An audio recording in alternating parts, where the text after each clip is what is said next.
Anti corruption bureau में 2000 करोड़ के mid day meal घोटाले को लेकर मुकदमा दर्ज किया गया है। कोरोना काल में 2020-21 में छात्रों को घर जाकर अधिकारी मिड डे मील खिला रहे थे, ऐसा कहकर पैसे उठाए गए हैं, जिसके खिलाफ जांच शुरू की गई है और मुकदमा दर्ज कर लिया गया है। मुकदमे तो दर्ज होते हैं, अब जांच की परिणति क्या रहेगी पता नहीं।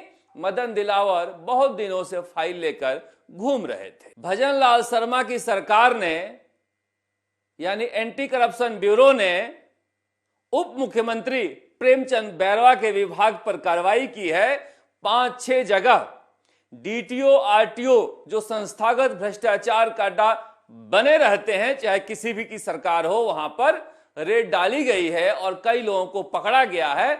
ऐसे कार्रवाई प्रताप सिंह खाचरियावास जब मंत्री थे तो अशोक गहलोत ने की थी और तब बड़ा हंगामा मचा था। इस बार कोई हंगामा नहीं मचा है कि मुख्यमंत्री ने उप मुख्यमंत्री के विभाग पर कार्रवाई क्यों की है, पर यह कार्रवाइयां दिखाती है कि भजन लाल शर्मा कुछ अलग मूड में दिखाई दे रहे हैं। पर हमारे पास जो खबर पहुंची है, बाबूलाल कटारा ने यह संदेशा भिजवाया है कि वो राजस्थान की जनता के नाम संबोधन देना चाहता है, राजस्थान की जनता को संबोधित करना चाहता है कि राजस्थान लोक सेवा आयोग किस तरह से भ्रष्टाचार में आकंठ डूबा हुआ था। अब जो नए चेयरमैन हैं उत्कल रंजन साहू, वो कह रहे हैं ये तो एक व्यक्ति के भ्रष्टाचार का मसला है बाबूलाल कटारा का, मगर बाबूलाल कटारा कह रहा है कि मैं तो आदिवासी इसलिए पकड़ के डाल दिया और बाकी सारे यही काम किए हैं, वो मौज काट रहे हैं। मैं सबका कच्चा चिट्ठा खोलना चाहता हूं, किन किन नेताओं ने कैसे कैसे कब कब किन किन को भरा है। सबसे बड़ी परीक्षा होती है आरएएस की परीक्षा, किसी भी राज्य में राज्य प्रशासनिक सेवा की परीक्षा, और वही बता रहा है कि 2018 हो 21 हो, अरे इंटरव्यू तो 11 सातल में, वो तो जो जैसे जहां हो नंबर दिए ही जा रहे थे, कॉपियां भी लिख मारी गई बाद में। सुनने वाला कौन है? जब पहले दिन यह खबर छपी कि बाबूलाल कटारा ने बहुत सारी बातें ऐसे कही है, अब देखिए एसओजी को तो सब कुछ पता था, मगर एसओजी के मुखिया भजन लाल शर्मा ने आपात बैठक बुलाई और कड़े निर्देश दिए। कड़े निर्देश के बाद एसओजी बाबूलाल कटारा से पूछने गई जयपुर सेंट्रल जेल में, और बाबूलाल कटारा ने जो बताया उसके बाद उल्टे पांव भाग कर आई। किस किस को पकड़े, कैसे कैसे पकड़े, और इतने बड़े पैमाने पर जांच कैसे हो, और बड़े नेताओं के खिलाफ जांच कैसे हो जिनका वो नाम ले रहा है। अब ये भजन लाल शर्मा के ऊपर है, इतिहास में अपना नाम दर्ज कराना है कि ऐसा मुख्यमंत्री हुआ राजस्थान में जिसने भ्रष्टाचार को बर्दाश्त नहीं किया और पूरी जांच कराकर दूध का दूध और पानी का पानी किया। उसके बाद एसओजी अब मनोज जैन है, अशोक जैन है, उससे पूछ रही है। उसके बाद दीपेश कटारा उसके बेटे से पूछताछ कर रही है। अब इनसे पूछताछ में कुछ रखा नहीं, वो तो बता ही रहा है बेचारा, सब कुछ बता रहा है, जो जा रहा है उसको बता रहा है। वो तो सरकारी गवाह बना ले अगर एसओजी तो भी बता दे। वो अकेले उसको ये गम खाए जा रही है बाबूलाल कटारा को कि मुझे एक आदिवासी व्यक्ति को डाल दिया गया है अंदर और मेरे ही नाम के बिल फाड़े जा रहे हैं, जबकि सारे लोगों ने वही काम किया है। पर ये बड़ा इम्तिहान है राजस्थान के मुख्यमंत्री भजन लाल शर्मा के लिए कि वो इस अग्नि परीक्षा में पास करें। वैसे भजन लाल शर्मा इन दिनों बागी मूड में दिखाई भी दे रहे हैं। अपने महकमे की पोल खोलते हुए नजर आए आज पुलिस कॉन्फ्रेंस में। इसे हमें रोकना है। रसाई संगठन अपराध को बढ़ावा देता है। यदि अपराध की को रोकना होगा। और मैंने देखा है मुंबई से एटीएस की टीम ने यहाँ आकर कार्रवाई की, गुजरात की टीम ने जोधपुर और बाड़मेर जिले में कार्रवाई की। ये निश्चित रूप से एक सवालिया निशान होता है। अपने ही पुलिस पर सवाल उठाए हैं कि महाराष्ट्र से, मुंबई से, गुजरात से एटीएस आकर यहां कार्रवाई कर लेती है और यहां पर जिला पुलिस को कुछ पता ही नहीं रहता है। किसने कहा पता नहीं रहता है? ये ना चाहें तो एक भी एमडी ड्रग्स की फैक्ट्री ना लगे।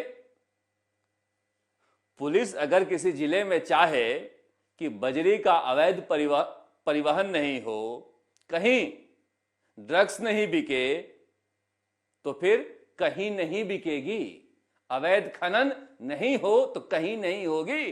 पुलिस के पास इतनी ताकत है और इतना इकबाल है, बस नैतिक बल की जरूरत है जहां पर कमजोरी दिखाई देती है। पर वाकई में क्या भजनलाल शर्मा अपने तीसरे साल में दिखाई देना चाहते हैं कार्रवाई करते हुए? क्योंकि 2 साल यह कहते हुए गुजर गया कि हम किसी को नहीं छोड़ेंगे, हर मगरमच्छ पकड़ा जाएगा। पर अगर तीसरे साल में कार्रवाई शुरू हुई तो निश्चित रूप से भजनलाल शर्मा धीरे धीरे एक मजबूत मुख्यमंत्री के रूप में अपनी पकड़ बना लेंगे। वरना न जाने कितने मुख्यमंत्री हुए हैं, एक नाम और सही। पर कांग्रेस की राजनीति में जीत की छटपटाहट केंद्र के स्तर पर दिखाई दे रही है। इसीलिए सारे जो धुरंधर नेता हैं उन्हें झोंक दिया गया है असम, केरल, तमिलनाडु और वेस्ट बंगाल में। वेस्ट बंगाल में कुछ रखा नहीं है, तमिलनाडु में डीएम के भरोसे हैं और असम में भूपेश बघेल, प्रियंका गांधी, जितेंद्र सिंह सब जान लगाने जा रहे हैं। केरल में सबसे ज्यादा संभावना है, मगर अभी भी लेफ्ट फ्रंट को कम नहीं आंकना चाहिए। वहां पर सचिन पायलट को सीनियर ऑब्जर्वर बनाया गया है। सीनियर ऑब्जर्वर अब तक अशोक गहलोत बनते आते रहे हैं राजस्थान से। अब सचिन पायलट भी सीनियर ऑब्जर्वर बनने लगे हैं। इससे पहले केरल चुनाव में जब लेफ्ट ने वहां इतिहास को दोहराया था और दूसरी बार सत्ता पाई थी, तो सीनियर ऑब्जर्वर अशोक गहलोत थे। सीनियर ऑब्जर्वर का काम क्या होता है? सीनियर ऑब्जर्वर का काम वहां शुरू होता है जब पार्टी जीत जाती है और मुख्यमंत्री का चयन होता है। और केरल में यह बेहद महत्वपूर्ण है कि केरल का मुख्यमंत्री कौन बनेगा। वहां पर जितने बड़े नेता हैं, यहां तक कि जो संगठन महासचिव हैं केसी वेणुगोपाल, वो भी मुख्यमंत्री बनना चाहते हैं। थरूर तो बनना ही चाहते हैं और वहां के स्थानीय बहुत सारे नेता हैं जो बनना चाहते हैं। और इस लिहाज से राहुल गांधी ने सचिन पायलट को इस काम में लगाया है। मगर केरल की जीत कांग्रेस के लिए कई तरह से महत्वपूर्ण होगी। अगर केसी वेणुगोपाल मुख्यमंत्री बन के चले जाते हैं तो फिर वहां पर संगठन महासचिव का पद खाली हो सकता है। पर ध्यान देने की बात यह है कि फरवरी के आखिरी सप्ताह में चुनाव की घोषणा होगी और ये चुनाव अप्रैल मई के पहले सप्ताह तक खत्म होंगे। यानी तब तक राजस्थान में स्थानीय निकाय के चुनाव शुरू हो जाएंगे और ये चुनाव जो है गोविंद सिंह डोटासरा के नेतृत्व में ही लड़े जाएंगे। मैंने आपसे पहले भी कहा था कि सचिन पायलट जिस तरह के हालात हैं राजस्थान में कांग्रेस में, वो राज्य की राजनीति में जल्दी नहीं लौटना चाहते हैं, क्योंकि अभी हालात ऐसे हैं कि कांग्रेस के बड़े नेता बीजेपी के नेताओं से नफरत नहीं करते हैं, वो अपनी पार्टी के नेताओं से नफरत ज्यादा करते हैं। और यही वजह है कि वो फिलहाल अभी दिल्ली की राजनीति में रहना चाहते हैं।